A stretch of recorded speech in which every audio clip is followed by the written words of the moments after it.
itariki zirindwi mu 1917 nibwo Balthazar Gafuku wakomokaga muri paruwasi ya Zaza na Donata Reberaho wo muri paruwasi ya Save bahawe ubupadiri b'Abanyarwanda ba mbere babiguriye abandi guhabwa izo nshingano kuva aho Kiliziya Gatolika ibona izuba mu mwaka w'1900 mu gihugu cy'u Rwanda.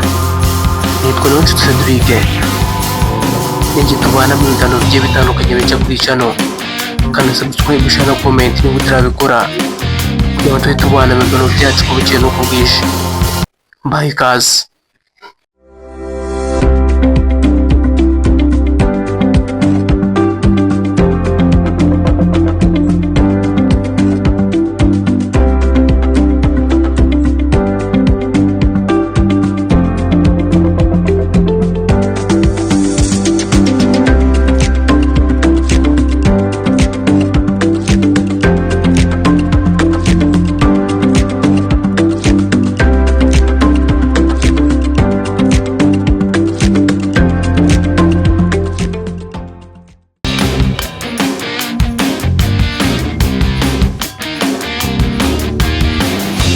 Padiri Gafuku yabaye mu buzima butangaje kuko nyuma y'ivuka rye mu 1985 amabyiruka ye yayahuriyemo n'ibizazane.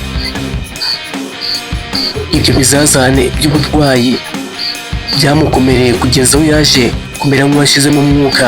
Ababyeyi baramufata bamujugunya mu gishanga, ari nawe yatoraguwe n'abera b'abamisiyoneri bakamugira umwe mu bigishwa babo.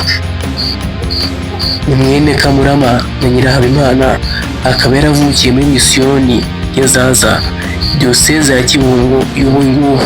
Icyo gihe hari ku ngoma y'umwami Kigeli wa kane Rwabugiri.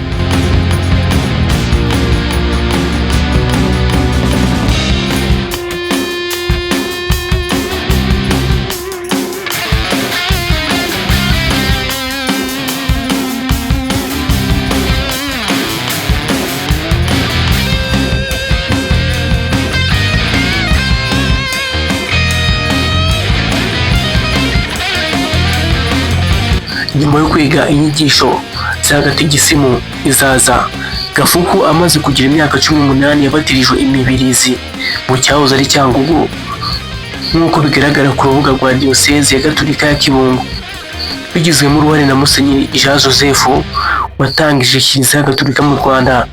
Gafuku Balthazar yagizwe umudiyakoni ku itariki 8 Ukwakira mu 1916, nyuma y'umwaka umwe ku itariki 7 Ukwakira mu 1917 we na Donata Reberaho bahabwa ubupadiri, inshingano baherewe i Kabgayi baba Abanyarwanda ba mbere bimikiwe uwo mwanya.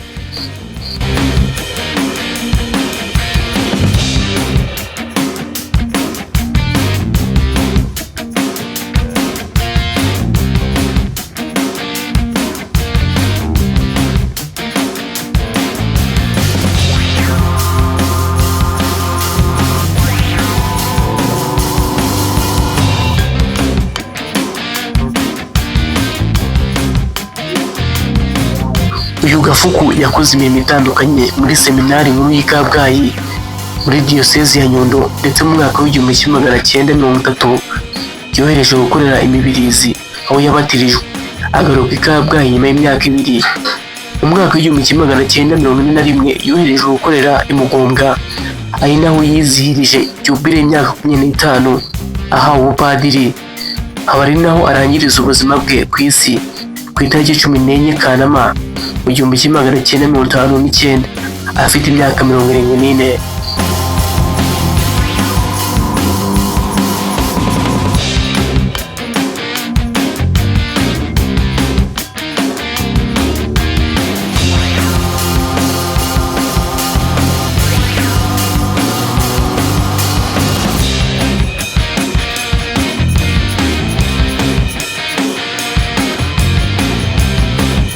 Naho Padiri Reberaho Donati we yavukiye Save mu mwaka w'1884, ahabatizwa ku itariki 25 Ukuboza mu 1903.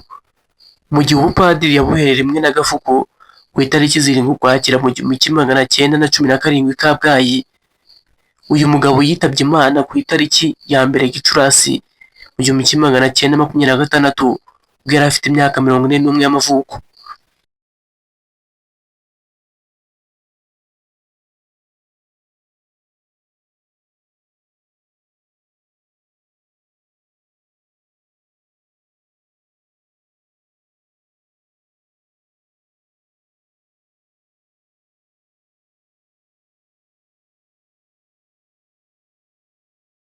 Rero uhereye icyo gihe abo bagabo bahiriye ubupadiri mu Rwanda, imyaka 108 irashize.